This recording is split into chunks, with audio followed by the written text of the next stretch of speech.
Hello friends, BBC educational hub में आपका फिर से एक बार और स्वागत है।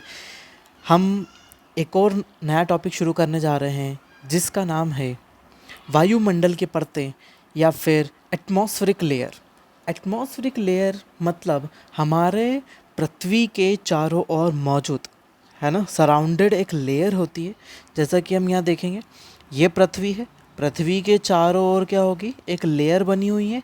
यही हमारा एटमॉस्फियर है। कहाँ से कहाँ तक लेकर, हमारी अर्थ की सरफेस से लेकर, ये सरफेस है पूरी जहाँ हम रहते हैं, यहाँ से लेकर ऊंचाई तक एक परत है जिसमें विभिन्न गैसें शामिल होती है। ठीक है, गैसेस होती है। उन सभी गैसेस के मिक्सचर को हम क्या बोलते हैं, वायुमंडल या हमारा एटमॉस्फियर बोलते हैं। ठीक है, ये सब चीज़ें आपको आगे के टॉपिक क्लियर करने में और ज़्यादा मदद करेगी, क्योंकि आपको बहुत सारी चीज़ें पता होना चाहिए। प्लस यही सेक्शन आपको एक और चीज़ समझाएगा क्या, कि ये साइंस का भी एक पोर्शन क्लियर करता है। साइंस का भी एक पोर्शन क्लियर करता है हमारी गैसियस कंपोजिशन, है ना। गैसों का हमारे यहाँ अनुपात कैसा है, कंपोजिशन क्या है ना। तो ये भी क्लियर करेगा यहाँ पर। प्लस यहाँ पर हमारा ओजोन आ जाएगा। ओजोन डिप्लीशन के बारे में हम जानेंगे, ओजोन कहाँ पर है, ओजोन डिप्लीशन कैसे होता है।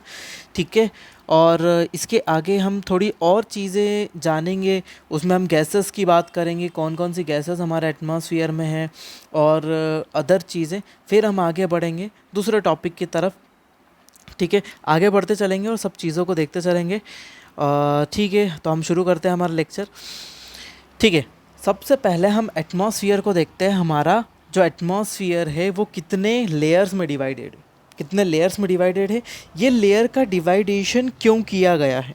सबसे पहले तो लेयर्स का डिवाइडेशन क्यों किया गया है, इनकी अलग अलग डिफरेंट प्रॉपर्टीज़ के कारण। हर लेयर अपना डिफरेंट प्रॉपर्टी ऑक्यूपाई करके रखी हुई है। ठीक है, एक एक प्रॉपर्टी है। उन प्रॉपर्टीज़ के कारण इन लेयर्स को हमने क्या कर रखा है, अलग अलग सेक्शंस में डिवाइड कर रखा है। फॉर एग्जांपल हम बहुत ही सिंपल सी बात करें कि हम जो यहाँ पर थर्मोस्फीयर बोल रहे हैं, ये आयनोस्फीयर ही है। ठीक है, यह आयन मंडल है। ये जो आयन मंडल है, इसमें क्या है, चार्ज पार्टिकल है, प्लस माइनस चार्ज पार्टिकल है। इसी कारण इसको क्या बोला जाता है, आयन मंडल बोला जाता है। और ये ऐसे आयन, ऐसे चार्ज पार्टिकल, आयंस कहीं पर भी नहीं मिलते। मीजोस्फीयर में नहीं मिलते, स्ट्रेटोस्फीयर में नहीं मिलते, ट्रोपोस्फीयर, क्षोभ मंडल, समताप मंडल, मध्य मंडल, कहीं पर भी नहीं मिलते। इसीलिए इनको उनकी एक विशेषता या प्रॉपर्टी के कारण डिफरेंट डिफरेंट टाइप से हम जानते हैं कि अलग अलग लेयर। सबसे नीचे हमारी लेयर होती है ट्रोपोस्फीयर या फिर क्षोभ मंडल, क्या बोलते हैं, ट्रोपोस्फियर या क्षोभ मंडल। दूसरी लेयर होती है स्ट्रेटोस्फियर या समताप मंडल, समताप मंडल, है ना। समताप मंडल दूसरी लेयर होती है। उसके बाद आती है हमारी कौन सी, मीजोस्फीयर या फिर मध्य मंडल, जो बीच में होती है। ठीक है, नेक्स्ट आ जाती है अपनी थर्मोस्फीयर। देखो, इन दोनों लेयर्स को मिलाकर क्या बोला जाता है, थर्मोस्फीयर। थर्मोस्फीयर बोला जाता है, इसका कारण भी हम आगे देखेंगे। और ठीक है, थर्मोस्फीयर वाली लेयर है ना। अब थर्मोस्फीयर में कौन कौन सी लेयर आती है, दो लेयर आती है। कौन सी आती है, आयनोस्फीयर और एक्सोस्फीयर। आयन मंडल और बाह्य मंडल। आयन मंडल और बाह्य मंडल दो कहाँ पर होते हैं, ये हमारे थर्मोस्फीयर में होती है। अब देखिए, थर्मोस्फीयर क्यों बोला जाता है, इसको बोलने का कारण क्या है। थर्मोस्फीयर इसलिए बोला जाता है क्योंकि इस लेयर के बाद यहाँ तक हमारी, कहाँ तक आ गए, मीजोस्फीयर, यहाँ से यहाँ तक हम जाते। उसके बाद तापमान निरंतर, टेम्परेचर निरंतर रूप से क्या रहता है, बढ़ता जाता है। टेम्परेचर बढ़ता ही जाएगा। यदि टेम्परेचर बढ़ता जाएगा तो वो क्या है, टेम्परेचर बढ़ने के कारण ताप बढ़ेगा। ठीक है, रेडिएशन के कारण, रेडिएशन, ठीक है, रेडिएशन के कारण यहाँ पर टेम्परेचर इंक्रीज़ होता है ना। ये समझिएगा, रेडिएशन के कारण, क्योंकि यहाँ पर हीटेड पार्टिकल, ऐसे पार्टिकल्स नहीं होते जो कंडक्ट कर सके। कंडक्टिव पार्टिकल यहाँ बहुत कम होता है। रेडिएशन के कारण टेम्परेचर बढ़ता ही जाता है। कुछ क्वेश्चंस और कुछ क्वेरीज होगी जो हम आखिरी में बताऊँगा कि क्या क्वेश्चन उठते हैं आपके दिमाग में। ठीक है, तो अब हम और आगे बढ़ते हैं और देखते हैं इनके बारे में। और ये थे हमारी लेयर्स के बारे में। एक बार देख लेना, troposphere, stratosphere, mesosphere, thermosphere, exosphere, क्षोभ मंडल, समताप मंडल, मध्य मंडल, आयन मंडल और बाह्य मंडल। ठीक, नेक्स्ट है हमारा अब देखिए यहाँ पर हम कुछ प्रॉपर्टीज़ की बात कर ले। यहाँ पर कुछ कुछ चीज़ें आपको दिखाई दे रही है, तो ये डायग्राम से बहुत जल्दी से आपको समझ में आता है, इनको और भी समझाऊंगा मैं। ठीक है, तो डायग्राम से और समझ लेते हैं। ये हमारे पृथ्वी पृथ्वी दिखाई दे रही है। पृथ्वी के ऊपर यहाँ तक हमारा ये लेयर फैला हुआ है। ठीक है, लेयर की ऊंचाई लगभग मानी जाती है 10,000 किलोमीटर। कुछ साइंटिस्ट इसको बोलते हैं 29,000 किलोमीटर तक। 29,000 किलोमीटर भी कुछ साइंटिस्ट मानते हैं, बोलते हैं कि वहाँ तक हमारे यहाँ पर जो गैसेस कंपोजिशन है वो हमको फाइंड आउट होती है। जैसे हमारे हाइड्रोजन हीलियम जो इसके अराउंड मोशन कर रही है ना, यहाँ तक हमको मिलती है। ठीक है, अब यहाँ पर सबसे पहले आपको दिखाई दे रहा है यहाँ पे बलून है। इट मीन्स यहाँ पर सबसे पहले ह्यूमन एक्टिविटी यहीं पर ही है। फर्स्ट थिंग इसके अंदर हो गई, ह्यूमन एक्टिविटी यहीं पर ही होती है पूरी तरीके से। दूसरी बात, यहाँ पर एक चीज़ और है, जितनी भी मौसम वाली घटनाएं होगी वो कहाँ पर होगी, क्षोभ मंडल में, ट्रोपोस्फियर में होगी। इस वाले एरिया में ही पूरा मौसम होगा। नेक्स्ट, ऊपर की तरफ प्लेन उड़ता हुआ दिख रहा है स्ट्रेटोस्फियर में, तो प्लेन जब भी उड़ेगा वो कहाँ से जाएगा, यहाँ से जाएगा और स्ट्रेटोस्फियर में चले जाएगा। ठीक है, स्ट्रेटोस्फियर में इसलिए जाता है क्योंकि हमको प्लेन उड़ाना है, उसके लिए हमको ना तो क्लाउड्स चाहिए बीच में, ना तो हमको लाइटनिंग चाहिए। क्लाउड और लाइटनिंग दोनों अफेक्ट करती, कम्युनिकेशन को भी अफेक्ट करेगी प्लेन के। इसलिए स्ट्रेटोस्फियर में हम कहाँ ले जाते हैं प्लेन, स्ट्रेटोस्फियर के ऊपर ले जाते हैं और यहीं पर प्लेन चलाए जाते हैं, जिससे क्या है, इस लेयर के ऊपर। ठीक, जिससे हमारा क्या होता है, प्लेन हमारा कम्युनिकेशन अफेक्ट नहीं होता है। ठीक है, इसलिए हम प्लेन कहाँ उड़ाते हैं, स्ट्रेटोस्फियर में, समताप मंडल में उड़ाते हैं। यहीं पर एक लेयर पाई जाती है, यहीं पर एक लेयर होती है जिसका नाम है ओजोन। उसके बारे में भी आगे चर्चा करेंगे हम। ठीक है, उसके बाद आता मीजोस्फीयर। मीजोस्फीयर में यहाँ पर आपको एक शूटिंग स्टार दिखाई दे रहा है ना, टूटता तारा दिखाई दे रहा है। ये क्या होता है, मीटियोइट्स होते हैं जो ऐसे पास आउट हो रहे होते हैं यहाँ से। ठीक है, यहाँ से पास आउट हो रहे होते हैं, तो जैसे जैसे ये पास आउट होते हैं तब क्या होता है, जैसे ये मीजोस्फीयर में इंटर करते हैं, मीजोस्फीयर में इंटर करते हैं, तो ये सबसे डेंस लेयर है हमारे पूरे एटमॉस्फेयर में। सबसे ज़्यादा डेंसिटी किस लेयर की है, मीजोस्फीयर मध्यमंडल की है। मध्यमंडल सबसे ज़्यादा सघन डेंस होने के कारण यहाँ पर मीटरॉइड्स क्या हो जाते हैं, बर्न हो जाते हैं, और बर्न होकर क्या हो जाते हैं, अर्थ के ऊपर क्या गिरता है, सिर्फ ऐश गिरता है। यहाँ पर थोड़ी थोड़ी मात्रा में राख नीचे की तरफ गिरती है, और ये प्रोटेक्ट करती है हमारे किससे, मीटरॉइड से, है ना, हमारे उल्का पिंडों से हमको क्या बचाती है। ये सीधे नीचे आकर गिरते नहीं है और ये हमारे शूटिंग स्टार्स जैसे दिखाई देते हैं।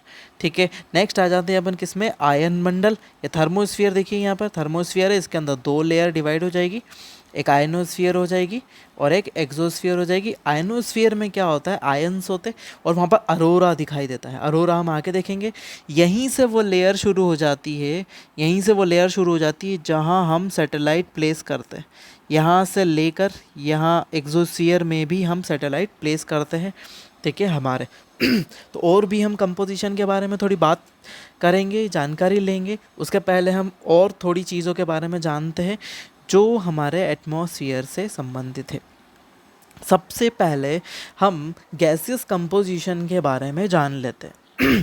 देखिए, हमारे एटमॉस्फेयर में बहुत सारी गैसेस हैं, ठीक है, और हमारा लगभग 99% एटमॉस्फेरिक गैसेस 32 किलोमीटर तक मिलती है। कितने किलोमीटर तक, 32 तक। मतलब कहाँ कहाँ तक, हम यहाँ से बात करेंगे तो हमारे स्ट्रेटोस्फियर, समताप मंडल और क्षोभ मंडल, इन दो ही मंडलों में हमारी लगभग 99% गैसेस हमारी मौजूद होती है। पूरा मास जो है, मेन गैसियस मास जो है वो 99% अवेलेबल होता है किसमें, इन दोनों ही लेयर में। ठीक है, अब जो गैसेस होती है ना, एटमॉस्फेरिक एयर। अब एयर के अंदर बहुत सारी गैसेस होती है। अब उनकी प्रॉपर्टीज़ क्या होती है, वो कलरलेस होती है, रंगहीन होती है, टेस्टलेस होती है, उसमें कोई टेस्ट नहीं होता है ना, स्वादहीन होती है, ऑर्डरलेस होती है, उसकी कोई खुशबू नहीं होती है ना, और जैसे इधर से उधर घूमती रहती है, और उनमें कंप्रेशन होता है ना, कंप्रेसेबल होती है, मतलब उन्हें दबाया जा सकता है, गैस को दबाया जा सकता है, हाँ दबाया जा सकता है। एक्सपांडेबल होती है, टेम्परेचर बढ़ाएंगे तो वो क्या करेगी, एक्सपांड हो जाएगी, बहुत जगह एरिया में फैल जाएगी। तो ये क्या है, हमारी जो एयर है उसमें मौजूद गैसेस है, उन सब की प्रॉपर्टीज़ है ना, जिसके बारे में हमने यहाँ पर देखा। अब एटमॉस्फेरिक कंपोजिशन में कौन कौन सी गैसेस आती है, सबसे पहले नाइट्रोजन हमारे एटमॉस्फेयर का सबसे बड़ा पार्ट है, सबसे बड़ा पार्ट है नाइट्रोजन। कितना? 78.03% सबसे ज़्यादा पार्ट को ऑक्यूपाई करती है, बहुत ही ज़्यादा मात्रा में गैस है। उसके बाद आ जाती है हमारी ऑक्सीजन, ऑक्सीजन, ठीक है। फिर उसके बाद आती थी आर्गन, फिर उसके बाद CO2 0.03%, 0.3%, और हाइड्रोजन 0.1%। गैसेस कंपोजिशन अलग अलग अलग अलग है। जैसे जैसे हम ऊपर जाते जाएंगे, ये स्ट्रेटोस्फियर है, स्ट्रेटोस्फियर क्या? ट्रोपोस्फियर। ये क्षोभ मंडल है। क्षोभ मंडल से जैसे जैसे ऊपर जाते जाएंगे क्या होती जाएगी? गैसेस कम होती जाएगी, गैस हमारी कम होती जाएगी, हमको गैसेस कम मिलती जाएगी, ठीक है। अब अपन उसके अलावा कुछ गैसेस कौन कौन सी होती है? ये नोबल गैसेस कहलाती है ना। जैसे नियॉन है, हीलियम है, ओजोन है, ओजोन भी एक मिलती है, ठीक है। जिनॉन है ना, क्रिप्टॉन है, ठीक है। बहुत ही कम मात्रा में मिलती है ये गैसेस। ओजोन की बात करें तो ओजोन दो टाइप का होता है, ठीक है। गुड ओजोन और बैड ओजोन। ऊपर नीचे लिखने का मीनिंग यही है कि गुड ओजोन मतलब जो हमारे स्ट्रेटोस्फीयर में है ना, या फिर समताप मंडल में है, वो गुड ओजोन है क्योंकि हमारे यूवी रेडिएशन से हमको प्रोटेक्ट करती है, ठीक है। और उसके बाद बैड ओजोन मतलब जो सरफेस पर होती है, सरफेस पर होगी, टेम्परेचर बढ़ाएगी, पॉइजनस होती है, पॉइजनस भी होती है, इससे स्किन इन्फेक्शन हो जाता है, मतलब स्किन कैंसर भी हो सकता है इससे, ठीक है। और बहुत ज़्यादा हार्मफुल है हमारे एटमॉस्फेयर के लिए नीचे, ठीक है। तो जो भी सरफेस के पास मिलती है, मतलब क्षोभ मंडल में, ट्रोपोस्फियर में मिलती है, उसको बोलते हैं बैड ओजोन, और जो स्ट्रेटोस्फियर में मिलती है उसको क्या बोलते हैं? गुड ओजोन, ठीक है। याद रखिएगा, ठीक है। अब चलते हैं अपन नाइट्रोजन गैस में, ठीक ठीक। जो हमारे नाइट्रोजन है वो सबसे ज़्यादा क्या करती है? एटमॉस्फेरिक प्रेशर के लिए जिम्मेदार है। सबसे ज़्यादा एटमॉस्फेरिक प्रेशर किसके कारण है? क्योंकि सबसे ज़्यादा मात्रा में मौजूद है, इसीलिए सबसे ज़्यादा प्रेशर इसी का होगा। किसके लिए? हमारे विंड चलती है, रिफ्लेक्शन ऑफ लाइट, इन सब चीज़ों के लिए, क्योंकि गैस सबसे ज़्यादा है इसलिए रिफ्लेक्शन ऑफ लाइट, हवा का चलना, इन सब में। एक चीज़ और ये जान ले कि जब भी हम सांस लेते हैं रेस्पिरेशन सिस्टम में, तो हमारे लंग्स में सबसे ज़्यादा जो गैस जाती है वो कौन सी जाती है? नाइट्रोजन ही जाती है। लेकिन कोई भी एनिमल या प्लांट इस गैस को डायरेक्ट एब्जॉर्ब नहीं कर सकता है, ठीक है। ये एकदम इम्पॉर्टेंट फैक्ट पॉइंट है कि नाइट्रोजन को ही हम सबसे ज़्यादा हमारे फेफड़ों में खींचते हैं, लेकिन ये नाइट्रोजन एज इट इज़ बाहर आ जाती है, हमारे किसी काम की नहीं है। हम डायरेक्ट नाइट्रोजन को एब्जॉर्ब नहीं कर सकते, ठीक है। तो ये क्या करती है? प्लांट्स भी इनको डायरेक्ट नहीं ले सकता एटमॉस्फेयर से। ये क्या होते हैं? ये फलीदार जो पौधे होते हैं जिनमें फली लगती है ना, जिनमें फली लगती है, उनकी जड़ में ये क्या हो जाती है? नाइट्रोजन फिक्सेशन के कारण इनकी जड़ में पानी के साथ मिलकर आ जाती है, ये इनको एब्जॉर्ब कर लेते हैं। और जो पल्सेस, दालें होती है, फलीदार पौधे जितने भी होते हैं, जितनी भी फलियाँ आप देखते हैं, ठीक है, पल्सेस है, इनमें प्रोटीन के रूप में ये संचित हो जाती है, ठीक है। तो नाइट्रोजन हम कहाँ से लेते हैं? इनसे लेते हैं, फली वाले पौधे जितने भी होते हैं, ठीक है। अब रेगुलेट्स कंबशन, ठीक है, अवॉइड क्विक बर्निंग, ये फंडा आप समझिए। ये क्या होता है? जैसे हम बोलते हैं कि एक मोमबत्ती है, एक मोमबत्ती है। अब ये मोमबत्ती कितने टेम्परेचर पर जलेगी? हम इसको सपोज़ हम एक एग्जांपल ले लेते हैं, ये 200 डिग्री सेंटीग्रेड जब हम इसको टेम्परेचर देंगे तब ये जलेगी। लेकिन जब हम एटमॉस्फेयर से नाइट्रोजन कितना है अभी? 78% है। यदि हम इस 78% को कम करके कितना कर दे? 40% कर दे, लगभग आधा कर दे, तो ये क्या है? जो 200 डिग्री सेंटीग्रेड पर जल रही है, ये पहले ही जलने लगेगी, है ना। ये पहले ही जलने लगेगी, मतलब ये कितने पे जलने लगेगी? ये 120 या फिर 100 डिग्री सेंटीग्रेड पर ही क्या हो जाएगी? बर्न हो जाएगी, जलने लगेगी। मतलब इसको कम तापमान चाहिए होगा, मतलब हमारा पेट्रोल क्या हो जाएगा? और जल्दी जलने लगेगा, ठीक है। यदि पेट्रोल को हम ऐसे ही रखते हैं तो वो थोड़े से ही क्विक बर्न हो जाता है, तो हम यदि नाइट्रोजन का परसेंटेज कम कर देंगे तो चीज़ें जल्दी जलने लगेगी। ये पॉइंट याद रखिएगा, एग्ज़ाम में पूछा जाता है, ठीक है। ठीक, तो ये क्विक बर्निंग वाला हमारा पॉइंट था। हाँ, हम इसको डायरेक्टली एटमॉस्फेयर से नहीं एब्जॉर्ब कर सकते, ये मैंने आपको बता दिया, ठीक है। नाइट्रोजन साइकिल से ही ये क्या हो जाता है? नाइट्रोजन फिक्सेशन से ही हमको मिलता है। और ये प्रोटीन है ना, प्रोटीन के रूप में ही हम इसको ग्रहण कर पाते हैं, किसको, नाइट्रोजन को, और नाइट्रोजन के लिए ही हम इसका उपयोग करते हैं। आप एक चीज़ और यहाँ पर छोटी सी जानिए, एक आपने सुना होगा कि कुछ पौधे होते हैं जो क्या खाते हैं, कीड़ों को खाते हैं, ठीक है, और ये जंगलों में पाए जाते हैं। तो जंगलों में क्या होता है, नाइट्रोजन की कमी होती है, मिट्टी में नाइट्रोजन की कमी होती है, पर सॉइल वाला चैप्टर पढ़ेंगे उसमें देखेंगे नाइट्रोजन की कमी होती है, तो उनको नाइट्रोजन का जो पूर्ति होती है शरीर में प्रोटीन के लिए, तो वो एक पिचर प्लांट आता है, एक पिचर प्लांट होता है, वो ऐसा होता है, एक पत्ता होता है और इसके अंदर एक लिक्विड भरा हुआ होता है। जैसे ही कोई भी इंसेक्ट इसमें आता है, जैसे ही बैठता है तो वो अंदर की तरफ गिर जाता है और चिपक जाता है यहाँ सरफेस पर, और ये जो पत्ती है ये बंद हो जाती है और क्या कर लेती है, ये लिक्विड उसको पचा देता है, ठीक है, और वो डिज़ोल्व हो जाता है और क्या कर देता है, नाइट्रोजन प्रोवाइड करता है इस पेड़ को, ठीक है। तो इसको बोलते हैं पिचर प्लांट, और ये भी संरक्षण वाली सूची में शामिल है, ठीक है, इनका भी संरक्षण किया जा रहा है, ठीक है। नेक्स्ट आगे हम बढ़ते हैं, देखते हैं नेक्स्ट स्लाइड। नेक्स्ट हमारी है CO2, ठीक है। अब हैवीएस्ट गैस है, सबसे ज़्यादा भारी गैस है, ठीक है। वेजिटेशन मतलब हमारी वनस्पति की ग्रोथ के लिए सबसे ज़्यादा इम्पॉर्टेंट है, ठीक है। अब यहाँ पर एक इम्पॉर्टेंट पॉइंट जो हम नेक्स्ट वाले चैप्टर में पढ़ेंगे, ठीक है, ये किस चीज़ के लिए, टेम्परेचर, है ना, टेम्परेचर को बढ़ाने के लिए। अब ये सोलर रेडिएशन के लिए ओपेक होती है, सोलर रेडिएशन, है ना, सोलर रेडिएशन मतलब सूर्य से आने वाले प्रकाश के लिए तो क्या होती है, ट्रांसपेरेंट होती है, ठीक है।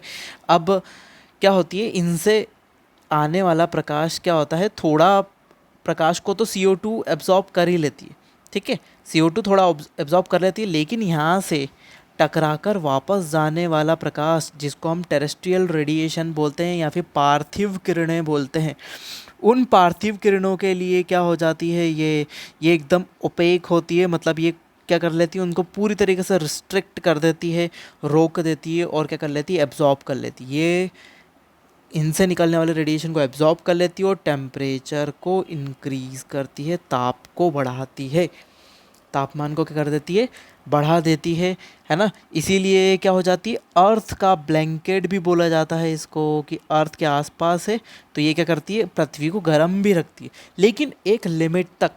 यदि ये लिमिट से ज़्यादा हो जाएगी तो क्या हो जाएगा, ग्लोबल वार्मिंग की समस्या से हम अभी जूझ ही रहे हैं, तो ग्लोबल वार्मिंग की समस्या आ जाएगी, ठीक है। ग्लोबल वार्मिंग की समस्या ना आए इसलिए हम क्या करते हैं, इसको कम करने के लिए हम सोच रहे हैं कि हम ये कम ही बनी रहे हमारे एटमॉस्फेयर में, ठीक है। चलो, पहले लिखा हुआ है यहाँ पर ग्लोबल वार्मिंग के लिए, है ना, ये है। उसके बाद आती है हमारी एक और चीज़, वाटर वेपर।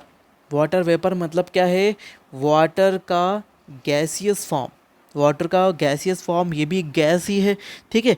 अब इवोपरेशन, ये सरफेस से इवोपरेट होकर हमारे एटमॉस्फेयर में आ जाती है, ठीक है, अब हमारे एटमॉस्फेयर में आ जाती है और सन के रेडिएशन को क्या कर लेती है, एब्जॉर्ब करके तापमान बढ़ा देती है, टेम्परेचर इंक्रीज़ करती है। सन से रेडिएशन आ रहा है, देखिए सरफेस पर पानी पड़ा हुआ है, सरफेस पर यह पानी पड़ा हुआ है, ठीक है। सोलर रेडिएशन यहाँ से आ रहा है, ये सोलर रेडिएशन आया।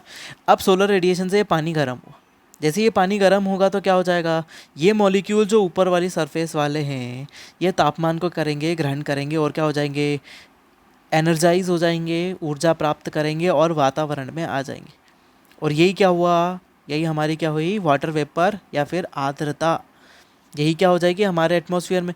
क्यों आई है यहाँ पर, क्योंकि इन्होंने टेम्परेचर गेन करा, और क्या कर लेती है, टेम्परेचर गेन करेगी, हमारा उमस होता है, चिपचिपा माहौल हो जाता है बरसात के टाइम पर, ठीक है। चिपचिपा माहौल जो होता है वो इसी कारण से होता है, गर्मी लगती है, बहुत हीट हो जाती है एटमॉस्फेयर में, ठीक है। तो ये क्या कर देती है, एटमॉस्फेयर का टेम्परेचर बढ़ा देती है। अब इसको भी क्या बोला जाता है, ये भी हमारा एटमॉस्फेयर का ब्लैंकेट जैसा वर्क करती है।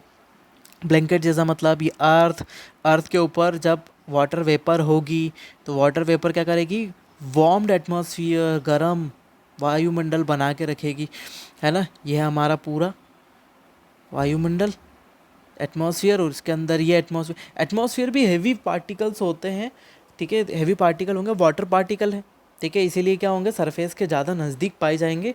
जैसे जैसे ऊपर की तरफ जाएंगे वाटर वेपर कम होती जाएगी, ऊपर जाते हुए वाटर वेपर कम होती जाएगी, ठीक है। आगे के चैप्टर में हम जब रेनफॉल पढ़ेंगे उसमें और अच्छे से देखेंगे कि कैसे सब चीज़ें कैसे कैसे होती है, एल्टीट्यूड के साथ कम होती जाती है, ठीक है। इक्वेटर से पोल्स की तरफ भी कम होती जाती है। इक्वेटर से पोल की तरफ क्यों कम होती जाती है भाई?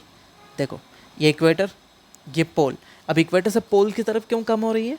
क्योंकि स्थिति ये आ रही है, क्योंकि यहाँ तापमान ज़्यादा है। अभी मैंने बोला कि टेम्परेचर को एब्जॉर्ब करके ये क्या हो जाती है, एटमॉस्फेयर में आ जाती है। अब यहाँ पर क्या स्थिति आ रही है कि टेम्परेचर यहाँ ज़्यादा है, टेम्परेचर यहाँ कम है, तो वेपर कहाँ ज़्यादा बनेगी? इक्वेटर के आसपास ज़्यादा वेपर बनेगी एज़ कम्पेयर टू पोल्स। तो जैसे जैसे इस तरफ जाते हैं, पोल्स की तरफ बढ़ते हैं, वैसे वैसे वाटर वेपर क्वांटिटी में कमी आती जाती है, ठीक है। धीरे धीरे जो आर्द्रता है वो भूमध्य रेखा से ध्रुवों की ओर जाने पर कम होती जाती है। आगे चैप्टर में फिर भी आने वाला है, ठीक है। चलो आगे देखते हैं हम। यहाँ पर ये CO2 और वाटर वेपर थी। अब देखते हैं मेन चीज़, ऑक्सीजन। ऑक्सीजन क्या है? ये हमारी चीज़ों को जलने में मदद करती है, ठीक है। जलने में मदद करती, जलाती नहीं है, ठीक है। और नाइट्रोजन को क्या देखा था हमने? जलने से रोकती है, जलने से क्या करती है? कम करती है। मतलब उसको टेम्परेचर मतलब क्या हो जाएगा? हाई टेम्परेचर मिलेगा तभी चीज़ें जलेगी, ठीक है, ठीक। और ऑक्सीजन क्या करती है? ये मदद करती है जलने में, ठीक है। फोटोसिंथेसिस में भी उपयोग की जाती है, मतलब प्रकाश संश्लेषण में उपयोग की जाती है। और कार्बन डाइऑक्साइड को ग्रहण करते हैं पौधे। पौधे होते हैं हमारे एटमॉस्फेयर से, हमारे एटमॉस्फेयर से क्या लेते हैं? हमारे एटमॉस्फेयर से पौधे ग्रहण करते हैं क्या? CO2 को ग्रहण करते हैं और क्या कर लेते हैं? फोटोसिंथेसिस, ये सनलाइट हो गया, फोटोसिंथेसिस का प्रोसेस होता है और क्या करते हैं? ऑक्सीजन एमिट करते हैं, ठीक है। ऑक्सीजन का एमिशन होता है यहाँ पर, ठीक है। अब एक चीज़ और है, यहाँ पर आपने सुना होगा कि पौधे रात को क्या CO2 एमिट करते हैं, इसलिए उनके नीचे नहीं सोना चाहिए, ठीक है। तो क्यों एमिट करते? क्योंकि यहाँ पर जितना भी पौधे अपना भोजन बना लेते हैं, पौधों ने जितना भी अपना भोजन बना लिया, ठीक है, तो वो किस में बना है? ग्लूकोज, ग्लूकोज फ्रुक्टोज ये सब बन जाता है, ठीक है। उसको बनाने के बाद जब जितना भी ग्लूकोज फ्रुक्टोज एक्स्ट्रा बच जाता है, एक्स्ट्रा बच जाता है, वो वापस टूटना शुरू होता है इस पेड़ की बॉडी में। पेड़ की बॉडी में वापस टूटना शुरू होता है, तो वो CO2 और वाटर और अदर कंपोनेंट में टूट जाता है, ठीक है। CO2 वाटर और अदर कंपोनेंट में टूट जाता है, तो वाटर तो लीव्स से बाहर हो जाता है और CO2 क्या हो जाती है? CO2 भी पत्तियों से बाहर निकल जाती है इससे। इसीलिए CO2 जो बची हुई रेसिड्यू होती है खाना बनाने के बाद, वो किस में टूट जाती है? शर्करा वापस से, शुगर्स वापस से टूट जाती है, फ्रुक्टोज ग्लूकोज ये सब वापस टूटता है और उसके कारण CO2 निकलती है। इसीलिए क्या कहते हैं? पेड़ों के नीचे नहीं रहना रात को, वो CO2 छोड़ते हैं, ठीक है। अब कंपोजिशन की बात करें तो देखिए, नाइट्रोजन बहुत ज़्यादा कंपोजिशन कवर करे हुए हैं, ऑक्सीजन है, आर्गन है और ये सब है ना, ये सब गैसेस का कंपोजिशन हमारे एटमॉस्फेयर में दिया हुआ है, ठीक है।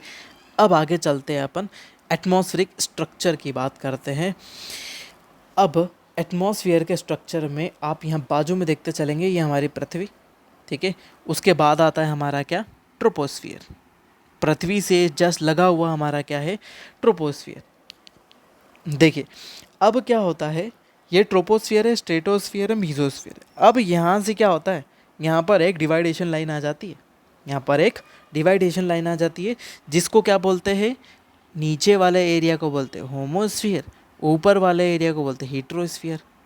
ये हीट्रो, ये है होमो, ठीक है। होमोस्फियर, होमोस्फियर मतलब, होमोस्फियर का मतलब क्या होता है? यहाँ से पार्टीशन है। होमोस्फियर का मतलब क्या होता है? जिसमें जो केमिकल कंपोजिशन है गैसेस का, केमिकल कंपोजिशन मतलब O2, CO2, H2, N2, helium, ये जिस कंपोजिशन में मौजूद है उसी कंपोजिशन में हमेशा रहती है। जैसा हमने 78% का देखा नाइट्रोजन, तो हमको कहाँ तक? मीजोस्फीयर तक 78% का नाइट्रोजन मिलेगा। अब आप बोलेंगे कि ऊपर जाते हुए तो गैसेस कम हो जाती है, लेकिन परसेंटेज की बात कर रहे हैं, मतलब एक दूसरे के कंपैरिजन में। कि हमने बोला कि सरफेस पर 2:4:8 का रेशो है, कहाँ पर? ट्रोपोस्फियर में गैसेस का। ये कौन सी है? ये नाइट्रोजन है या ऑक्सीजन है? नाइट्रोजन, ऑक्सीजन और ये कार्बन डाइऑक्साइड, ठीक है। अब जैसे ही हम कहाँ जाते हैं, ऊपर की तरफ जाते हैं, तो ये रेशो सेम रहता है। जब हम मीज़ोस्फीयर तक पहुँच जाएंगे, ये हम मीज़ोस्फीयर तक पहुँच गए, तो ये रेशो सेम रहेगा, ये एक दूसरे से ज़्यादा कम नहीं होंगे। जैसे हमने इसको बोला तो ये कितना हो गया, ये 1 हो गया, ये 2 हो गया, है ना, 1 हो गया, 2 हो गया, ये 4 हो गया। ठीक है, तो क्या हुआ, रेशो सबका सेम है, इसको भी कट करेंगे तो सेम आएगा, 1 2 और 4। यहाँ पर 1 2 4 है, और यहाँ पर ज़्यादा ज़्यादा है क्योंकि सरफेस पर नीचे की तरफ गैसेस ज़्यादा है। यहाँ वाले मंडल में, ट्रोपोस्फियर में गैसेस ज़्यादा है, और ऊपर जाते जाते इनकी गैसेस कंपोजिशन, है ना, उनके अनुपात में क्या हो जाता है, अनुपात में समानता बनी रहती है। कहाँ तक, होमोस्फियर इक्वल बना रहता है उनका कंपोजिशन। ठीक है, यहाँ से यहाँ तक, इसलिए इसको क्या बोलते हैं, होमोस्फियर बोला जाता है। और ये कहाँ तक माना जाता है, अप टू 80 किलोमीटर, 80 किलोमीटर तक हमारा होमोस्फियर होता है। 80 किलोमीटर कहाँ तक, मीज़ोस्फियर तक, ये हमारा होमोस्फियर हमको यहाँ पर मिलेगा। ठीक है, अब होमोस्फियर में आ गए हम। अब यहाँ पर होमोस्फियर तो हो गया, अब नेक्स्ट आता है हीट्रोस्फियर में। अब हमारा नेक्स्ट आ गया हीट्रोस्फियर। अब हीट्रोस्फियर क्या है, 80 किलोमीटर से ऊपर वाला एरिया, 80 किलोमीटर से ऊपर वाला एरिया, इसके अंदर 2 लेयर होती है। कौन कौन सी, आयनोस्फियर और एक्सोस्फियर। आयनोस्फियर और एक्सोस्फियर इसके अंदर शामिल होते हैं। ठीक है, आयनोस्फियर और एक्सोस्फियर होते हैं। इसके ऊपर यहाँ पर गैसेस कंपोजिशन एकदम इक्वल नहीं होती, यहाँ पर कुछ चीज़ें ज़्यादा, जैसे हाइड्रोजन की मात्रा बढ़ती जाती है, हीलियम यहाँ पर बढ़ता जाता है, देखिएगा ऊपर जाते जाते। और हमारे पूरे यूनिवर्स की बात करें, यूनिवर्स वाले चैप्टर में मैंने बताया है कि हाइड्रोजन हमारे यूनिवर्स में सबसे ज़्यादा मौजूद है। हाइड्रोजन हमारे यूनिवर्स में सबसे ज़्यादा मौजूद रहने वाली गैस है। ठीक है, और ऊपर जाते हुए तो हम कहाँ जा रहे हैं, अर्थ की सरफेस से बाहर ही जा रहे हैं। ठीक है, तो बाहर जा रहे हैं तो बाहर के एटमॉस्फेयर में क्या होगा, हाइड्रोजन का क्वांटिटी बढ़ता जाएगा। ठीक है, अब देखिए एक चीज़ और आती है, पॉज। ठीक है, पॉज किसको बोलते हैं, देखिए, या फिर सीमा, हिंदी में बोले तो सीमा या फिर पॉज। अब देखो, ये ट्रोपोस्फियर है और ये स्ट्रेटोस्फियर है। एक ट्रोपोस्फियर हो गया, एक स्ट्रेटोस्फियर। ट्रोपोस्फियर और स्ट्रेटोस्फियर के बीच में ये जो इलाका होता है जहाँ पर ट्रोपोस्फियर और स्ट्रेटोस्फियर दोनों मिल रहे होते हैं, यहाँ पर एकदम एग्जैक्ट सेपरेशन नहीं होता दोनों का एग्जैक्ट सेपरेशन नहीं होता कि यहाँ से ही एक बराबर 18वें किलोमीटर पर ख़त्म हो गया, फिर 18वें डायरेक्ट किलोमीटर से क्या हो गया, यहाँ से स्ट्रेटोस्फियर शुरू हो गया, समताप मंडल शुरू हो गया, ऐसा नहीं होता है। तब क्या होता है, ऐसी लाइन, 2 लेयर्स के बीच में ऐसी लाइन जो क्या करती है, दोनों की प्रॉपर्टी को ऑक्यूपाई करती है, दोनों की विशेषताओं को ग्रहण करती है, उसको क्या बोलते हैं, पॉज या सीमा। ठीक है, जिस मंडल के ऊपर पाई जाएगी, जिस लेयर के ऊपर पाई जाएगी, उस सीमा का नाम उस मंडल के या फिर उस लेयर के नाम पर रखा जाएगा। जैसे हमने देखा ये अर्थ सरफेस और उसके ऊपर ये क्या है, ट्रोपोस्फियर या ट्रोपोस्फियर क्षोभ मंडल। ठीक है, तो ट्रोपोस्फियर और स्ट्रेटोस्फियर के बीच में जो लेयर मिलेगी उसको हम क्या बोलेंगे, ट्रोपोपॉज, है ना, क्षोभ सीमा, क्षोभ सीमा। फिर उसके बाद कहाँ पर, उसके ऊपर जाएंगे हम, तो यहाँ पर समताप मंडल था, स्ट्रेटोस्फियर था, तो इसको क्या बोलेंगे हम, स्ट्रेटोपॉज, समताप सीमा। इन दोनों में किस किस की प्रॉपर्टी होगी, दोनों की प्रॉपर्टी होगी, स्ट्रेटोस्फियर की भी होगी और मीज़ोस्फियर की होगी। मतलब ये हाइब्रिड रीजन कहलाता है, हाइब्रिड। और ये सीमाएं कहाँ तक मिलती है हमको, मीज़ोस्फियर तक मिलती है ना, मध्य मंडल तक हमको ये सीमाएं प्राप्त होती है ना, जिसमें अलग अलग अलग अलग टाइप की प्रॉपर्टीज़ को शो किया जाएगा यहाँ पर। ठीक है, तो ये दोनों की प्रॉपर्टीज़ वाले रीजन होते हैं, तो इनको बोलते हैं पॉज या सीमा। ठीक है, चलो और आगे देखते हैं। अब अपन शुरू करते हैं, सबसे पहले हमारी पहली लेयर ये हमारी है ट्रोपोस्फियर। कहाँ तक है, ट्रोपोस्फियर की ऊंचाई कहाँ तक बोली जाती है, बोली जाती है कितने, 12 से 8 किलोमीटर, 12 किलोमीटर से 8 किलोमीटर। एक चीज़ और यहाँ पर देखिए, ये देखिए, अब क्या है, ये कौन सा है, इक्वेटर, 0 डिग्री हमने देखा हुआ, 0 डिग्री, और ये 90 डिग्री पोल। ठीक है, अब क्या होता है, इक्वेटर पर क्या होता है, ज़्यादा कन्वेक्शनल वेव ऊपर की तरफ चलती है, संवहनीय धाराएं ऊपर की तरफ चलती है और तापमान भी ज़्यादा होता है सूर्य के कारण।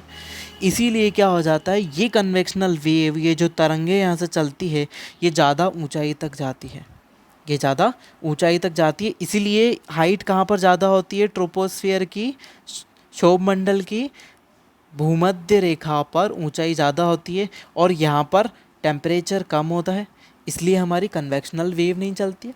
यदि कन्वेक्शनल वेव यहाँ पर नहीं चलती है, यदि कन्वेक्शनल वेव नहीं चल रही है तो क्या हो जाएगा, ये जो लेयर है इसकी ऊंचाई क्या होगी, कम होगी।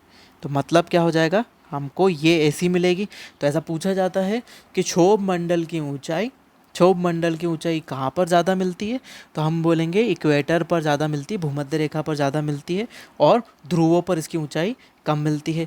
भूमध्य रेखा पर कितनी होती है, लगभग 18 किलोमीटर तक, 18 किलोमीटर तक जाते हैं हम, ठीक है। और पोल्स पर कहाँ तक जाते हैं, 8 किलोमीटर तक। यदि एवरेज हाइट की पूछे तो कितना, 12 kilometre is the average height of the troposphere, ठीक है, क्षोभ मंडल की ऊंचाई। अब क्या होता है, अब हम इक्वेटर से पोल्स की तरफ जाते हैं तो क्या हो जाती है, ये हाइट कम होती जा रही है, ये हाइट कम होती जाएगी और ये ऐसा बना ही रहेगा। फिर उसके बाद हम देखते हैं, अब देखो इन लेयर्स में नीचे से ऊपर की ओर जाने पर टेम्परेचर लैप्स होता है, ठीक है, टेम्परेचर लैप्स होता है, उसको क्या बोलते हैं, नॉर्मल टेम्परेचर लैप्स रेट। बहुत इम्पॉर्टेंट, बहुत इम्पॉर्टेंट, ठीक है, नॉर्मल टेम्परेचर लैप्स रेट, सामान्य ताप पतन दर, याद रखिएगा, सामान्य ताप पतन दर कितनी होती है, 6.5 डिग्री सेंटीग्रेड पर किलोमीटर, प्रति किलोमीटर के हिसाब से हर 1 किलोमीटर की ऊंचाई पर जाते जाते वो 6.5 डिग्री सेंटीग्रेड कम हो जाता है तापमान, ठीक है, कितना, 6.5 डिग्री सेंटीग्रेड प्रति किलोमीटर पर कम हो जाता है। यदि हम इसको पर डिग्री सेंटीग्रेड के हिसाब से देखें तो 1 डिग्री सेंटीग्रेड 165 मीटर पर कम हो जाता है। यदि हम 165 मीटर ऊपर जाते हैं तो 1 डिग्री सेंटीग्रेड टेम्परेचर हमारा कम हो जाता है। ये आइडियल स्टेट है तापमान के कम होने की, एवरेज की जो हम बात करते हैं आइडियल स्टेट में वो है, तो उसको बोलते हैं नॉर्मल टेम्परेचर लैप्स रेट, ठीक है। अब पृथ्वी के पूरे एटमॉस्फेयर का लोएस्ट डेंसेस्ट, है ना, पूरा पार्ट कहाँ पर होता है, 90% कहाँ पर होगा, हमारे इसी मंडल में पाए जाते हैं ये सब वाटर वेपर और ये सब डस्ट पार्टिकल, है ना। और ये कितना कंटेन करता है, 75% कंटेन करता है पूरे अर्थ के एटमॉस्फेयर का। मतलब इसी में सबसे ज़्यादा गैसेस कंपोजिशन और गैसेस पाई जाएगी। जैसे जैसे हम ऊपर जाते हैं तो गैसेस की क्वांटिटीज़ कम होती जाती है, हमने पहले ही देखा है, यहाँ पर गैसेस कम हो जाएगी। और सबसे ज़्यादा डेंसर एटमॉस्फेयर कहाँ पर मिलेगा, यहीं पर मिलेगा, सबसे घना एटमॉस्फेयर। क्यों, क्योंकि सबसे नीचे ही हमारी CO2 गैस है और CH4 मीथेन है, O3 भी थोड़ी मात्रा में मिलती है। तो ये सब घनी और डेंसर गैसेस, भारी भारी गैस है, ठीक है, और सब हमारे इसी मंडल में पाई जाती है, ठीक है। अब क्या हो जाता है, ऊपर की तरफ कहाँ पर, बीच में हमको एक रीजन मिलता है जिसको हमने ट्रोपोपॉज के नाम से जाना है, ठीक है, ट्रोपोपॉज के नाम से जानते हैं, ठीक है। कहाँ पर, स्ट्रेटोस्फियर और ट्रोपोस्फियर, ये क्षोभ सीमा पाई जाती है, वो लगभग 1.5 किलोमीटर का एरिया होता है दोनों के बीच में, ठीक है। अब एक और चीज़, जैसे जैसे हम लेयर में ऊपर बढ़ते जाते हैं, नॉर्मल टेम्परेचर लैप्स रेट के अकॉर्डिंग टेम्परेचर कम होता जाता है, और सबसे टॉप मोस्ट लेयर पर हमको टेम्परेचर का रेंज कितना मिलता है, कितना मिलता है, -80 to -90, इम्पॉर्टेंट, ठीक है, ये इम्पॉर्टेंट है। -80 से -90 डिग्री सेंटीग्रेड तक टेम्परेचर गिर जाता है इस ऊंचाई तक, ठीक है। आगे बढ़ते हैं, ठीक है, ये था हमारा ट्रोपोस्फियर जो हमारी पहली लेयर है। नेक्स्ट आते हैं हमारी स्ट्रेटोस्फियर। स्ट्रेटोस्फियर हमारी दूसरी लेयर है जो कहाँ तक मिलती है हमको, 50 किलोमीटर तक पर मिलती है। अब देखिए यहाँ पर वापस वही वाला डायग्राम हम लेके आते हैं। यहाँ पर पहली ट्रोपोस्फियर क्या थी, ये 0, ये 90। यहाँ पर यदि ये ऊंची, अब ये आगे की लेयर क्या है, यहाँ पर तो कोई एटमॉस्फेरिक घटनाएं नहीं होती है। हमने इसके पहले देखा कि ट्रोपोस्फियर में सभी एटमॉस्फेरिक कंडीशन होती है, वहीं पे क्लाउड होते हैं, ट्रोपोस्फियर क्षोभ मंडल में वहीं पर क्लाउड होंगे, वहीं पर ही बरसात होगी, वहीं बिजली चमकेगी, वहीं पर ही डस्ट होगी, वहीं पर ही ह्यूमिडिटी होगी, आर्द्रता होगी, सभी कुछ वहीं होगा। यहाँ पर कुछ होगा का, यहाँ पर कोई भी एटमॉस्फेरिक कंडीशन नहीं होती है, ये याद रखिए। सिर्फ एक ही एक लेयर है नीचे वाला, इसमें ही सभी एटमॉस्फेरिक कंडीशंस होती है। जो भी आपको दिखता है, बादल है, बिजली है, आर्द्रता है, ह्यूमिडिटी है, उमस पड़ना, टेम्परेचर का फ्लक्चुएशन, सब कुछ यहीं होता है। उसके बाद जो इसके ऊपर वाली लेयर आती है, इसमें कुछ ना होता। ठीक है, अब यहाँ पर यदि हम बात करें कि स्ट्रेटोस्फीयर की मोटाई ज़्यादा कहाँ पर होती है, स्ट्रेटोस्फीयर की मोटाई ज़्यादा कहाँ पर होती है, क्योंकि इक्वेटर से पहले ही ये ऊंची है ट्रोपोस्फीयर, है ना, तो इसलिए यहाँ पर मोटाई क्या हो जाती है, कम हो जाती है, और यहाँ पर मोटाई ज़्यादा होती है। तो थिकनेस कहाँ पर ज़्यादा है, पोल्स पर स्ट्रेटोस्फीयर की समताप मंडल की मोटाई ज़्यादा होती है। और समताप मंडल हमारा पाया जाता है कहाँ पर, 50 किलोमीटर की ऊंचाई तक।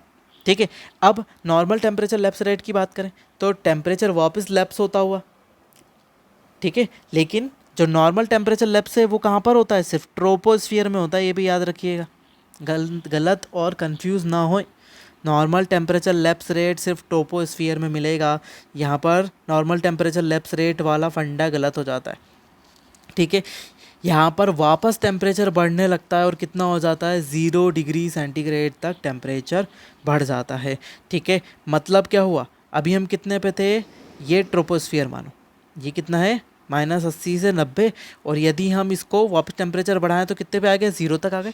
तो मतलब क्या हो जाता है, अपर मोस्ट लेयर तक, मतलब यहाँ पर कौन सी लेयर आएगी, ट्रोपोपॉज, यहाँ पर आएगा ट्रोपोपॉज समताप सीमा। ट्रोपोपॉज समताप सीमा तक आते आते क्या हो जाता है, यहाँ पर तापमान वापस 0 डिग्री सेंटीग्रेड तक पहुँच जाता है। 0 डिग्री सेंटीग्रेड तक पहुँच गए, मतलब तापमान बढ़ रहा है। अब तापमान बढ़ने का कारण क्या है, तापमान बढ़ने का मेन कारण है यहाँ पर क्या मौजूद, ओजोन लेयर। यहाँ पर एक लेयर है, यहाँ पर ओजोन पाई जाती है, ये आ गई, यहाँ पर बीच में एक ओजोन लेयर पाई जाती है जो यूवी रेडिएशन को एब्जॉर्ब करती है। कहाँ से आने वाले, सन से आने वाला रेडिएशन एब्जॉर्ब करती है। यदि ये यूवी रेडिएशन को एब्जॉर्ब कर रही है, इट मीन्स क्या हुआ, ये टेम्परेचर को एब्जॉर्ब कर रही है और टेम्परेचर को बढ़ा रही है। इट मीन्स इस लेयर में क्या हो जाता है, टेम्परेचर इंक्रीज़ हो जाता है। ठीक है, टेम्परेचर इंक्रीज़ हो जाता है। ठीक है, अब यदि बात करें कि ये लेयर कहाँ से कहाँ तक मिलेगी, तो हमको 20 से 25 किलोमीटर की ऊंचाई तक ये लेयर हमको मिलती है। हमारा एटमॉस्फेयर भी यहाँ से नीचे से 20 से 25 किलोमीटर की ऊंचाई तक जाएंगे तो हमको ये गैस मिलेगी। ये थोड़ी ग्रीनिश येलोइश होती है ना, थोड़ी सी हरी हरी और पीली पीली कलर की होती है ये।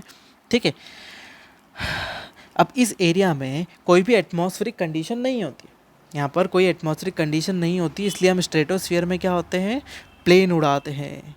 ठीक है, यहाँ पर प्लेन उड़ाते हैं, यहीं पर से ही प्लेन जाते हैं, टेक ऑफ करते हैं, और हम कहाँ से उड़ाते हैं, स्ट्रेटोस्फीयर में प्लेन उड़ते हैं। यहाँ पर क्योंकि यहाँ क्लाउड है, यहाँ पर आगे दिखाई नहीं देगा, यहाँ पर लाइटनिंग होगी। ठीक है, तो कम्युनिकेशन ठीक नहीं हो पाएगा, इसीलिए हमारे सब चीज़ें यहीं पर ही होती है। ट्रोपोपॉज के बारे में भी हमने देखा, सबसे ऊपर की तरफ होती है, इसकी हाइट 50 किलोमीटर होती है। ठीक है, याद रखिएगा। और यहाँ पर टेम्परेचर वापस इंक्रीज़ होने लगता है।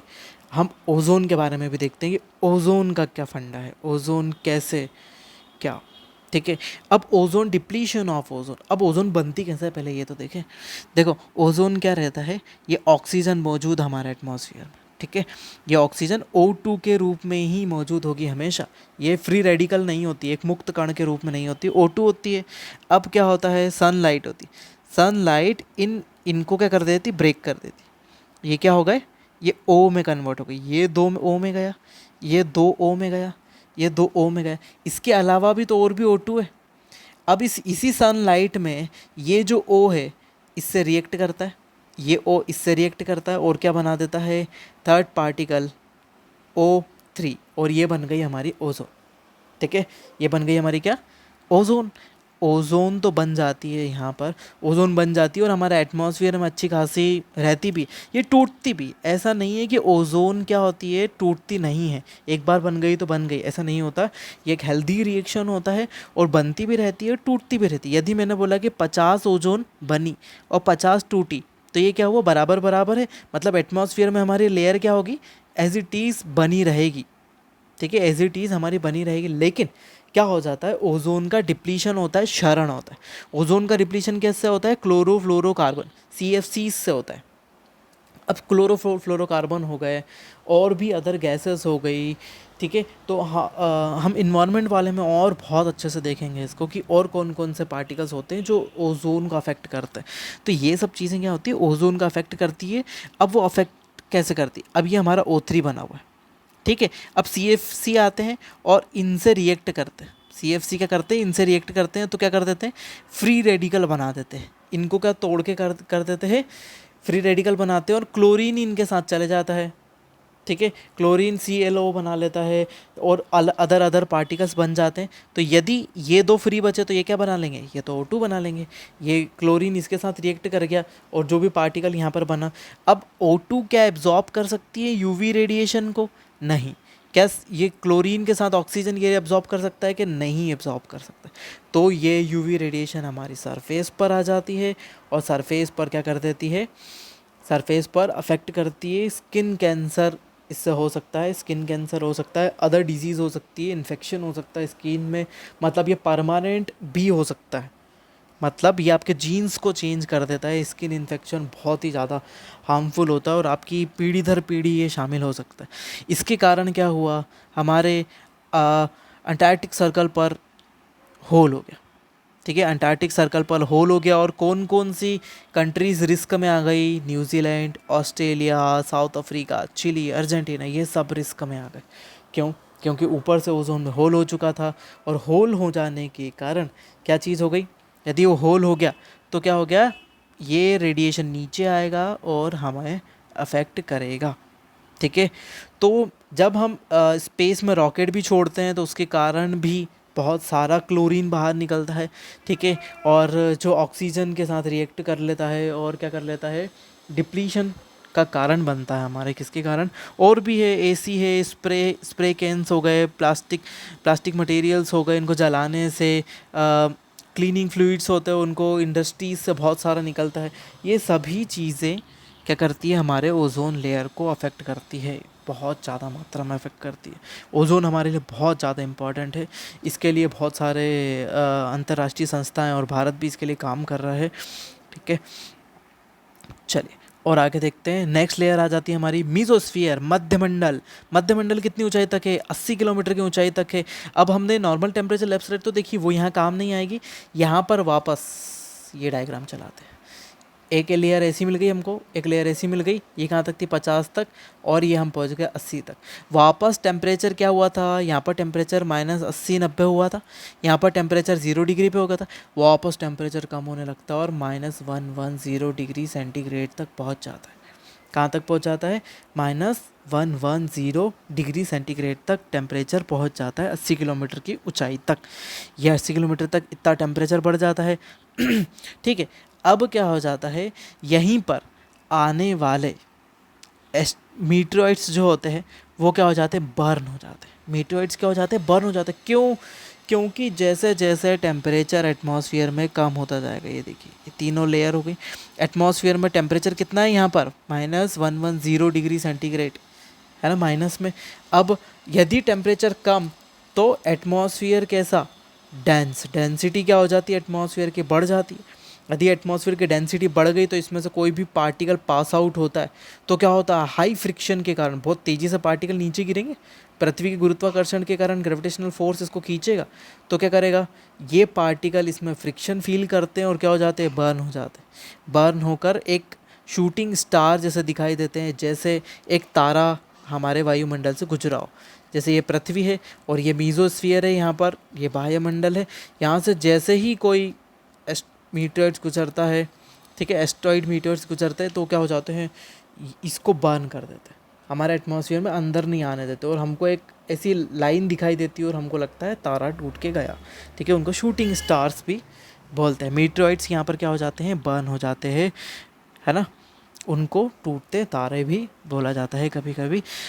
उसके बाद बोला जाता है वेदर बलून, जो हमारे वेदर फोरकास्टिंग के लिए जो बलून छोड़े जाते हैं कि मौसम कैसा रहेगा, ऊपर की तरफ एटमॉस्फेयर कैसा है, वो सब कहाँ से कहाँ तक जाते हैं, यहीं तक जाते हैं, ठीक है। ये 80 किलोमीटर की ऊंचाई थी, यहाँ तक। ये था हमारा मीजोस्फीयर। मीजोस्फीयर के ऊपर जो लाइन होती है उसको बोलते हैं मीजोपॉस, माध्य सीमा, माध्य सीमा कहते हैं। ठीक है, तो ये था हमारा मीजोस्फीयर। देखिए यहाँ पर मीजोस्फीयर यहाँ तक आ गया। ठीक है, चलो और आगे चलते हैं हम। नेक्स्ट आ गया आयनोस्फीयर, आयन मंडल। आयन मंडल ये रहा। ठीक है, अब ये थर्मोस्फीयर का पार्ट होता है। थर्मोस्फीयर या फिर तापमंडल। थर्मोस्फीयर मतलब तापमंडल का भाग होता है। तापमंडल में दो लेयर होती है, कौन कौन सी? एक्सोस्फीयर वायुमंडल, और कौन सी? आयन मंडल। ये दोनों किसका पार्ट होते हैं हमारे? दोनों ही पार्ट होते हैं हमारे तापमंडल, थर्मोस्फीयर का पार्ट होते हैं। ये कहाँ तक है? 640 किलोमीटर तक हमको इसकी ऊंचाई मिलती है। ठीक है, इसमें क्या होते हैं? चार्ज पार्टिकल होते हैं। अब देखिए चार्ज पार्टिकल क्या है। Plus plus plus, minus minus minus, ये चार्ज पार्टिकल होते हैं जो आयंस के फॉर्म में। तो आयंस आपने देखा होगा बहुत सारा Na Cl लिखते हैं, तो जब इनको अलग करते हैं तो Na+Cl- ऐसा लिखते हैं। तो ये क्या है? एक आयन है। Na आयन, सोडियम का एक आयन है। वैसी ही क्या मिलती है हमको? यहाँ पर एक चार्ज्ड लेयर मिलती है। कहाँ पर? हमारे क्षोभ मंडल, क्या आयन मंडल में, सॉरी, आयन मंडल में ऐसी ही एक चार्ज लेयर मिलती है, और वो लेयर क्या होती है?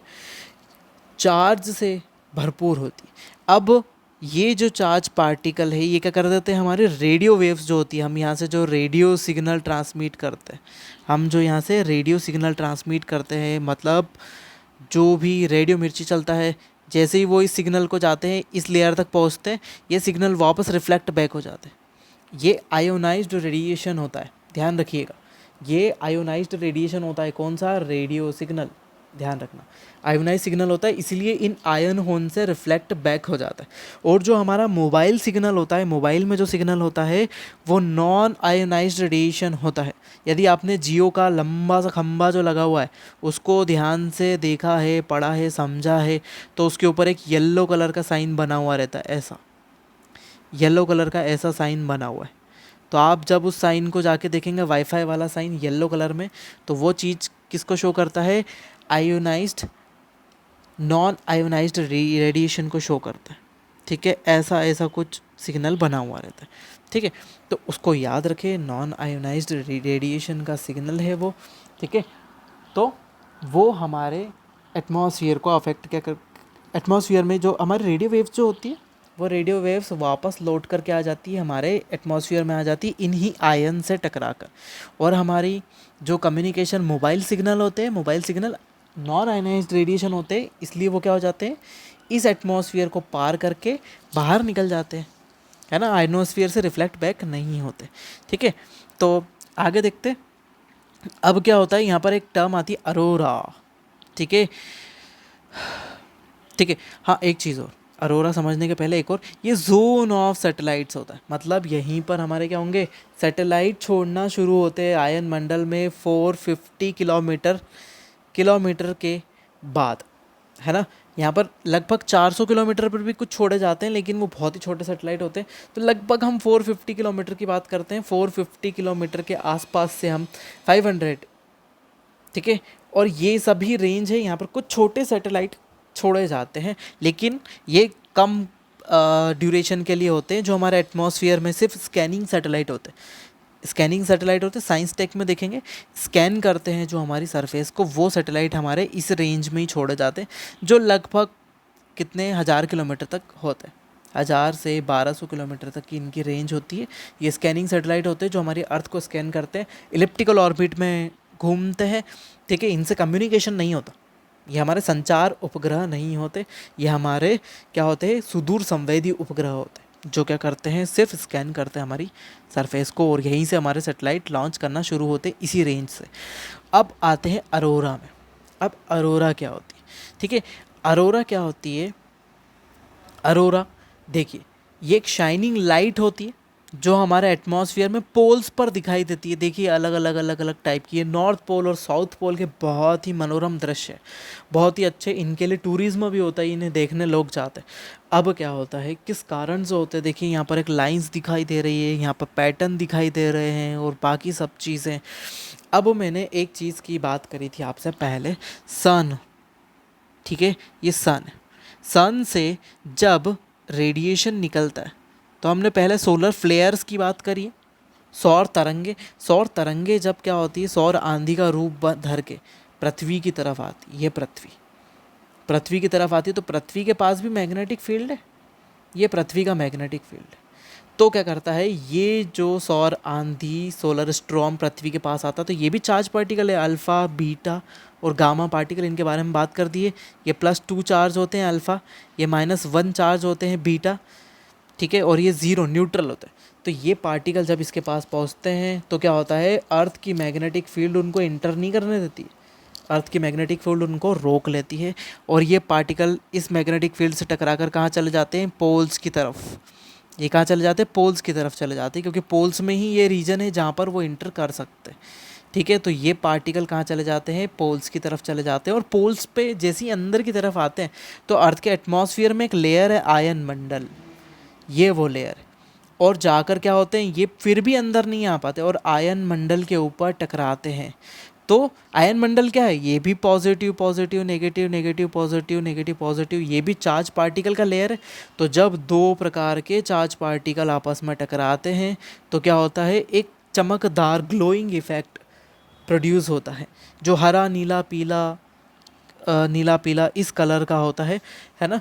वो कहाँ पर होता है, आयन मंडल के ऊपर होता है, और इसे ही क्या बोला जाता है, इन चमकदार प्रभावों को क्या बोला जाता है, अरोरा, जो कि आप यहाँ देख सकते हैं, ये ही है क्या, अरोरा, इन्हें ही बोला जाता है अरोरा। अलग अलग पैटर्न में अलग अलग जगह पर अलग अलग प्लेस पर दिखाई देती है, लेकिन सिर्फ पोल्स पर, सिर्फ और सिर्फ पोल्स पर दिखाई देगी, ठीक है।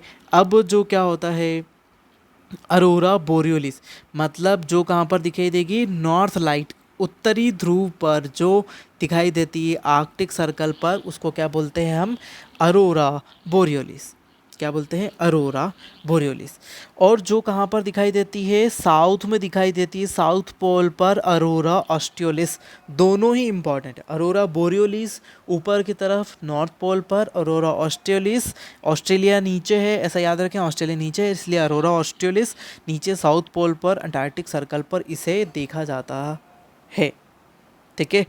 रेडियो वेव्स इससे रिफ्लेक्ट होती है, अभी बता दिया मैंने, और भी ये सब चीज़ें हैं, बहुत इम्पॉर्टेंट है, ठीक है।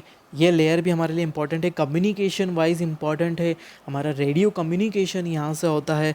सैटेलाइट स्कैनिंग के लिए हम जो सैटेलाइट छोड़ते हैं इसी रेंज में छोड़ते हैं, और बहुत इम्पॉर्टेंट लेयर है। अरोरा भी इम्पॉर्टेंट है, ये भी दिखाई देता है हमारे, इसमें बहुत ही अच्छा इफेक्ट है। देखिए अरोरा एक बार और, ठीक है। चलो आगे बढ़ते हैं हम, किसमें, ये अरोरा के बारे में पूरी जानकारी, ठीक है। ल्यूमिनस शीट होती है, अरोरा क्या होती है, एक ल्यूमिनस शीट होती है जो हमारा उसमें दिखाई देती है, मैग्नेटिक फील्ड, अर्थ की मैग्नेटिक फील्ड से चार्ज पार्टिकल टकरा कर जाते हैं और सब कुछ वो इफ़ेक्ट हमको दिखाई देता है, ये सब अरोरा के लिए, ठीक है। तो आप अपने नोट्स के लिए इसको ले सकते हैं। आखिरी में आता है हमारा एक्सोस्फीयर, वायुमंडल। वायुमंडल आउटर मोस्ट लेयर होती है हमारा एटमॉस्फेयर की, ये देखिए, यह आउटर मोस्ट लेयर है, लगभग 10,000 किलोमीटर की ऊंचाई तक होती है, लगभग 10,000 किलोमीटर की ऊंचाई तक ये होती है। और ये हीट्रोस्फीयर का भी पार्ट है, ये दोनों हीट्रोस्फीयर का, क्योंकि यहाँ पर गैसेस कंपोजिशन सेम नहीं है, गैसेस की कंपोजिशन चेंज होती जा रही है, ऊपर की तरफ जाते हुए हाइड्रोजन की मात्रा बढ़ती जा रही है, ठीक है, और हीलियम की मात्रा बढ़ती जा रही है, ठीक है। इसको 10,000 किलोमीटर तक तो माना जाता है, लेकिन इसको कभी कभी कुछ साइंटिस्ट 29,000 किलोमीटर तक भी मानते हैं। क्यों, क्योंकि वो मानते हैं कि कुछ पार्टिकल हमारे, ये 10,000 किलोमीटर, ये 29,000 किलोमीटर तक हो गए, ठीक है। तो अब ये यहाँ तक जो मान रहे हैं, बोल रहे हैं कि यहाँ पर भी ये गैसेस जो है, हाइड्रोजन, हीलियम और ये दूसरी गैसेस जो है, वो भी अर्थ के संपर्क में है और वो इसके आसपास घूम रही है, इसी के इन्फ्लुएंस में, इसी के प्रभाव में है, वो इसी के आसपास घूम रही है, ठीक है। अब हमारे एटमॉस्फेयर की मैक्सिमम हाइट हम क्या मानते हैं, यह मानते हैं 10,000 किलोमीटर बोली जाती है। ये तो कुछ साइंटिस्ट उनके बारे में, साइंटिस्ट उन बोलते हैं कुछ कि ये है, बाकी हमको तो ये माननी, ठीक है, हमारा एग्ज़ाम पॉइंट ऑफ व्यू से। अब देखिए, जैसे जैसे ऊपर जाते हैं, हमने टेम्परेचर की बात नहीं करी, थर्मोस्फीयर इसीलिए बोला जाता है कि टेम्परेचर आयनोस्फीयर के बाद बढ़ता ही जाता है, आयनोस्फीयर के बाद टेम्परेचर बढ़ता ही जाता है, और टेम्परेचर बढ़ते बढ़ते बढ़ते बढ़ते एक्सोस्फीयर की लास्ट लेयर तक टेम्परेचर पहुंच चुका होता है 1,000 डिग्री सेंटीग्रेड, 1000 डिग्री सेंटीग्रेड तक टेम्परेचर पहुंच चुका होता है। इतना ज़्यादा टेम्परेचर यहाँ पर होता है। लेकिन यहाँ पर एक कंफ्यूजिंग पॉइंट शुरू होता है कि यदि इसके और ऊपर जाएंगे तो टेम्परेचर तो बढ़ेगा ही, टेम्परेचर तो इंक्रीज़ ही होगा। अब आप ये भी सोचिए कि ये हमारा 10,000 किलोमीटर है ना, ये 10,000 किलोमीटर की हाइट, ये एग्जोस्फीयर आ गया। अब हमारे सैटेलाइट कहाँ लॉन्च करते हैं, टेम्परेचर कितना हो रहा है 1000 डिग्री सेंटीग्रेड। सैटेलाइट कहाँ लॉन्च करते हैं, इससे भी ऊपर 29,000 से भी ऊपर 36,000 किलोमीटर की ऊंचाई तक लॉन्च करते हैं हम। हमारे जो हमारे कम्युनिकेशन सैटेलाइट होते हैं, इनको जियो स्टेशनरी सैटेलाइट भी बोलते हैं, ठीक है। एग्जोस्फीयर में ही हमारे सैटेलाइट लॉन्च किए जाते हैं मोस्ट ऑफ, ठीक है। तो ये हमारे जियो स्टेशनरी सैटेलाइट है। अब यदि सैटेलाइट को हम इतनी ऊंचाई पर रखेंगे और इतना टेम्परेचर है तो ये बर्न नहीं हो जाएंगे, जल नहीं जाएंगे क्या? जल सकते हैं, ये सैटेलाइट जल सकते हैं, लेकिन ये जलते क्यों नहीं, आग क्यों नहीं लगती इन सैटेलाइट में? इन सैटेलाइट में आग ना लगने का कारण सिंपल सा ही है, क्योंकि ऊपर जाते हुए एटमॉस्फेयर ही नहीं है। स्पेस में एटमॉस्फेयर है क्या? नहीं है। तो वहाँ पर कंडक्टिव पार्टिकल है क्या? कंडक्टिव पार्टिकल मतलब क्या हुआ, जो पार्टिकल एक हीट गेन करेगा वो इसको हीट देगा, फिर वो हीट इसको देगा, इसको देगा। तो ये कंडक्टिव पार्टिकल एक दूसरे से कंडक्ट होकर हीट इस तक पहुंचा ही नहीं पाते। इस तक हीट पहुंचेगी तभी तो ये बर्न होगा। इसलिए रेडिएशन का टेम्परेचर तो इतना ज़्यादा होता है, लेकिन ये सैटेलाइट बर्न नहीं होते। ये सैटेलाइट बर्न नहीं होते, जलते नहीं है, आग नहीं लगती इतने ऊपर में। इसीलिए इन सैटेलाइट के आसपास क्या कर दी जाती है, एक फॉइल लगा दी जाती है गोल्ड की एक फॉइल लगा दी जाती है, जो रिफ्लेक्टर का काम करती है, जो क्या कर देती है, रेडिएशन को रिफ्लेक्ट बैक कर देती है, जिससे क्या हो जाता है, हमारे सैटेलाइट गर्म नहीं होते अंदर से। रेडिएशन से तो चीज़ें गर्म हो सकती है, हम माइक्रोवेव में गर्म करते हैं चीज़ें रेडिएशन से, तो रेडिएशन से गर्म हो सकती है, हमारे सैटेलाइट ख़राब हो सकते हैं। इसीलिए क्या कर देते हैं हम, उनके ऊपर एक लेयर चढ़ जाती है। जो आपने अभी हमने चंद्र मिशन भेजा था, हाल ही में हमने चंद्र मिशन भेजा, पार्शियली सक्सेसफुल है, ठीक है। क्योंकि रोवर तो लैंडर तो हमारा चले गया, रोवर जो था लैंडर रोवर ख़राब हो गया, लेकिन हमारा ऑर्बिटर बचा हुआ है अभी भी, वो ऑर्बिट कर रहा है। अभी हम इन्फॉर्मेशन चांद की निकाल रहे हैं, अभी भी उसके आसपास ऑर्बिट कर रहा है, चांद के आसपास। तो पार्शियली सक्सेसफुल मिशन है हमारा, ठीक है। तो क्या हो जाता है, उसके ऊपर आपने चंद्र मिशन का जो चंद्रयान देखा होगा, उसके ऊपर ऐसी लेयर चढ़ा रखी है हमने बहुत सारी गोल्ड फिल्म चढ़ा देते, जिससे क्या होता है, रिफ्लेक्टिव सरफेस बनती है और हमारे सैटेलाइट्स ख़राब नहीं होते। यही मेन कारण है कि इस वाले एरिया में इतना टेम्परेचर होने के बाद भी हमारे सैटेलाइट बर्न नहीं होते। और सैटेलाइट के लिए मेन एरिया है, बाहरी परत है। अब इसमें गैसेस कंपोजिशन क्या होती है, हाइड्रोजन सबसे ज़्यादा, सबसे ऊपर, फिर उसके बाद हीलियम होती है, हमारी, है ना। फिर उसके बाद होती है ऑक्सीजन भी यहाँ पाई जाती है, ये भी ध्यान रखिएगा। फिर उसके बाद आखिरी में पाई जाती है नाइट्रोजन, ये गैस भी यहाँ पर पाई जाती है, ये भी याद रखिएगा। इस कंपोजिशन में ये भी पाई जाती है। यहाँ पर देखिए, यहाँ नाइट्रोजन कम हो गई, ऑक्सीजन भी ज़्यादा है, हीलियम हाइड्रोजन तो बहुत ही ज़्यादा बढ़ गई है। तो यहाँ पर एक चीज़ समझ में आती है पूरी तरीके से कि ऊपर जाते हुए गैसेस कम हो जाती है, कितनी हाइट तक, 10,000 तक, और रेयर होता जाता है एटमॉस्फेयर, विरल होता जाता है एटमॉस्फेयर, ठीक है। चलो, ये था हमारा एग्जोस्फीयर, और ये थी हमारी सभी एटमॉस्फेरिक लेयर और उससे संबंधित पूरी जानकारी। ये हमारे टॉपिक का इम्पॉर्टेंट फेज़ था। अगले टॉपिक से हम और ज़्यादा इम्पॉर्टेंट सेक्शन शुरू करने वाले हैं। तो ये आई होप आपको बहुत अच्छे से समझ में आया होगा। बहुत सारा डिटेल इसके अंदर है, बहुत सारे फैक्ट पॉइंट इसके अंदर रखे हैं, एक्स्ट्रा चीज़ें भी इसके अंदर थी। तो बने रहिए हमारे साथ, बीबीजे एजुकेशनल हब के साथ। Thank you so much.